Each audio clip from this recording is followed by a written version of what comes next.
नमस्कार दोस्तों, कैसे हैं आप सब। आप सभी का स्वागत है आपके अपने YouTube चैनल पर। और आज की हमारी कहानी शुरू करने से पहले जो भी चैनल पर पहली बार आए हैं, जिसने भी चैनल को सब्सक्राइब नहीं किया तो जल्दी से जाकर चैनल को सब्सक्राइब करें और घंटी का बटन दबाकर ऑल का आइकन जरूर प्रेस कर लें, ताकि हमारी कहानियों की नोटिफिकेशन आप तक सबसे पहले पहुँचती रहे और आप हमारी कहानियों का आनंद उठाते रहें। तो दोस्तों, अगर आपको हमारी कहानी अच्छी लगती है, लाइक शेयर और कमेंट्स जरूर करें, ताकि हमारा भी हौसला बढ़ता रहे। तो चलिए शुरू करते हैं आज की एक और बेहतरीन कहानी। विमला जी जब भी किसी शादी या फैमिली फंक्शन में जाती है तो उनकी नज़रें नई नवेली दुल्हनों से लेकर अधेड़ उम्र की स्त्रियों के गले में पड़े मंगलसूत्रों पर जाकर टिक जाती है। उनकी नंद के घर पोते के जन्मदिन की पार्टी थी। विमला जी अपने बेटे बहू सहित नंद के घर पहुंची। नंद ने बहुत भारी सोने का मंगलसूत्र पहन रखा था। सब मंगलसूत्र की तारीफ कर रहे थे। घर पहुंचकर प्राची अपनी सास विमला जी से बोली, मम्मी जी, बुआ जी का मंगलसूत्र देखा आपने? बहुत खूबसूरत डिजाइन था ना, और भारी भी, खाली सोने का था। मैंने पूछा था बुआ जी से। विमला जी ने उदासी भरे लहजे में कहा, हाँ, अच्छा लग रहा था। यह कहकर वे अपने कमरे में चली गई। प्राची को थोड़ा अजीब सा लगा, लेकिन वह समझ नहीं पाई। सासू माँ तो हमेशा ही खुश रहती है ना, न जाने क्यों आज उदास है। देर रात पार्टी से लौटे थे, इसीलिए सभी अपने कमरों में सोने चले गए। प्राची पानी की बोतल लेने किचन में पहुंची तो उसके कानों में सासू माँ की आवाज़ सुनाई दी। सासू माँ का कमरा किचन से सटा हुआ। वे बाबूजी से शिकायत कर रही थी, आपने आज तक मुझे सोने का मंगलसूत्र बनवा कर नहीं दिया। शादी के गहनों में भी मंगलसूत्र नहीं था। आपने कहा था कि आप बाद में बनवा कर देंगे। बाबूजी तुनक कर बोले, इस बुढ़ापे में तुम्हें मंगलसूत्र की पड़ी है? अब मंगलसूत्र पहन कर कहाँ जाओगी? इतनी बूढ़ी तो तुम हो चुकी हो। तुम्हारा पति कि मैं जॉब से रिटायर भी ले चुका हूँ। अगर मंगलसूत्र पहनने से पति की उम्र लंबी होती तो स्त्रियां 10-10 मंगलसूत्र पहनकर बैठ जाती। मेरी माँ दादी ने तो कभी मंगलसूत्र नहीं पहना। पहले ज़माने में मंगलसूत्र होते ही नहीं थे। सासू माँ ने उदासी पूर्वक कहा, मुझे पसंद है मंगलसूत्र पहनना। हम स्त्रियाँ जितनी भी ज्वेलरी पहनती हैं, आँख, नाक, कान, गले में, मुझे सबसे अधिक प्रिय मंगलसूत्र ही रहा है।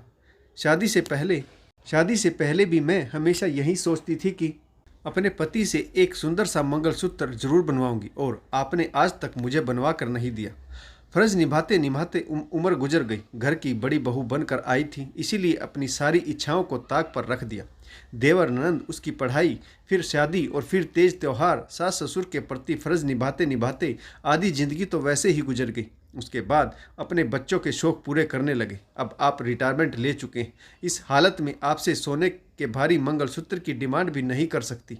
विमला जी ने लंबी आह भरी, लगता है अब तो मंगलसूत्र की चाहत अगले जन्म में ही पूरी होगी। पत्नी का बुझा बुझा सा चेहरा देखकर शर्मा जी हंसने लगे। उन्हें पता था कि उनकी यह शिकायत कुछ दिन ही रहेगी, फिर उन्हें याद भी रहेगा, सब भूल जाएगी और गृहस्थी में ऐसी व्यस्त होगी कि अगली करवा चौथ पर मंगलसूत्र याद आएगा। विमला जी हमेशा एक ही आशा लगाए रखती थी कि किसी न किसी करवा चौथ पर तो पतिदेव उन्हें सोने का भारी मंगलसूत्र बनवा कर दे ही देंगे। कभी तो घर के हालात ठीक होंगे। लेकिन ऐसा सोचते सोचते सालों बीत गए। बहू आ गई। विमला जी ने अपने गहने भी बहू को चढ़ावे में चढ़ा दी।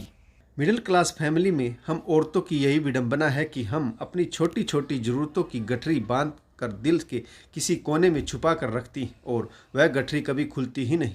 उनके साथ स्वर्ग में चली जाती है। इच्छाएं अधूरी रह जाती हैं क्योंकि दूसरे काम ज़्यादा जरूरी लगते हैं। परंतु आज विमला जी बहुत ज़्यादा उदास थी। शर्मा जी का दिल भी आज थोड़ा दुखी था।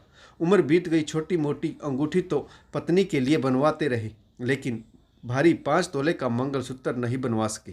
सोना महंगा ही इतना है, क्या करे। शर्मा जी वातावरण हल्का करने की चाह में बोले, उदास क्यों होती हो भाग्यवान? तुम्हारी गर्दन तो वैसे ही लड़खड़ाने लगी। बुढ़ापे में 5 तोले का मंगलसूत्र कैसे संभाल पाओगी? यह कहकर वह खिलखिलाकर हंस पड़ी। परंतु विमला जी के चेहरे पर उदासी ही छाई रही। फिर कुछ दिन ऐसे ही बीते और जैसे शर्मा जी ने सोचा था वैसा ही हुआ। विमला जी मंगलसूत्र वाली बात भूल गई, या फिर यूं कहें कि किसी कोने में दबा दी। अगले दिन प्राची ने यह बात अपने पति नमन को बताई तो उन्हें एक तरकीब सूझी। नमन बोला, प्राची, माँ के लिए मंगलसूत्र के पैसे तो मैं भी दे सकता हूँ, लेकिन मंगलसूत्र एक ऐसी चीज़ है जो बाबूजी अपनी स्वयं की कमाई से खरीद कर माँ को पहनाएंगे तो ही उन्हें सच्ची खुशी हासिल होगी। नमन और प्राची बाबूजी के पास गए। उन्होंने कहा, बाबूजी, आपके खाते में पेंशन फंड से 3 लाख रुपए के करीब पैसे जमा है। आप उसमें से माँ के लिए मंगलसूत्र बनवा दीजिए। शर्मा जी बोले, लेकिन बेटा, वह तो मैंने अपने कठिन समय के लिए जमा कर रखे हैं। समय का क्या भरोसा, क्या पता कब मुसीबत आ जाए और हमें उन पैसों की ज़रूरत पड़ जाए। तुम्हारी माँ तो पगली, इस बुढ़ापे में भारी मंगलसूत्र पहनकर कहाँ जाएगी। नहीं बेटा, अकाउंट बिल्कुल खाली नहीं करना चाहिए। नमन और प्राची बोले, बाबूजी हम दोनों अच्छा कमा लेते हैं, जल्दी ही थोड़ी थोड़ी सेविंग करके आपके अकाउंट में उतने ही पैसे फिर से जमा कर देंगे। यह हमारा वादा रहा। आप इस करवा चौथ पर माँ के लिए सोने का भारी मंगलसूत्र बनवा दीजिए। बाबूजी मान ही नहीं रहे थे, लेकिन प्राची ने जिद करके उन्हें मंगलसूत्र बनवाने पर मजबूर कर दिया। शर्मा जी की आंखें नम हो गई। अपना फर्ज निभाते निभाते मनुष्य कितना मजबूर हो जाता है कि अपने जीवन साथी की एकमात्र दिली इच्छा भी पूरी नहीं कर पाता। शर्मा जी ने प्राची के सिर पर हाथ रखकर दोनों को आशीर्वाद दिया और कहा, जिसके घर में तुम जैसे बहू बेटे हों, उस घर में किसी माँ की इच्छाएं अधूरी रह ही नहीं सकती। मुझे तुम दोनों पर गर्व है। फिर तीनों ने विमला जी को बिना बताए 5 तोले का खूबसूरत खालिश सोने का मंगलसूत्र बनवाया और करवा चौथ पर शर्मा जी ने उन्हें गिफ्ट किया। सासुमा की आंखें नम हो गई। सारी खुशियां एक तरफ, वह मंगलसूत्र एक तरफ। मंगलसूत्र हाथों में लेकर काफ़ी देर तक देखती रही। फिर प्राची के कहने पर शर्मा जी ने मंगलसूत्र विमला जी को पहनाया। जब शर्मा जी ने बताया कि यह मंगलसूत्र अकाउंट में जमा पैसों से बनवाया है, तो वह दिखावटी गुस्सा करते हुए बोली, इतनी आवश्यकता भी नहीं थी, आपने अकाउंट खाली कर दिया। अचानक कोई समस्या आन पड़ी तो हम क्या करेंगे।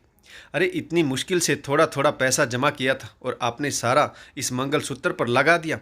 विमला जी लगातार बोलती जा रही थी। उसकी जुबान दिल का साथ नहीं दे रही थी। यह देखकर शर्मा जी, नमन और प्राची ठाके लगाकर हंस पड़ी। तो दोस्तों, आपको कहानी कैसी लगी कमेंट्स जरूर कीजिएगा, ताकि हमारा भी हौसला बढ़ता रहे। आशा करता हूँ कहानी पसंद आई होगी। और अगर आपको कहानी अच्छी लगे, लाइक शेयर और कमेंट्स जरूर करें। इस कहानी से आपको क्या शिक्षा मिली और इस कहानी में किस पात्र की भूमिका अच्छी लगी, यह भी कमेंट्स के जरूर बताइएगा। तो कहानी पढ़ने के लिए आप सभी का बहुत बहुत धन्यवाद। जय हिंद, वंदे मातरम, भारत माता की जय। जय जवान और जय किसान।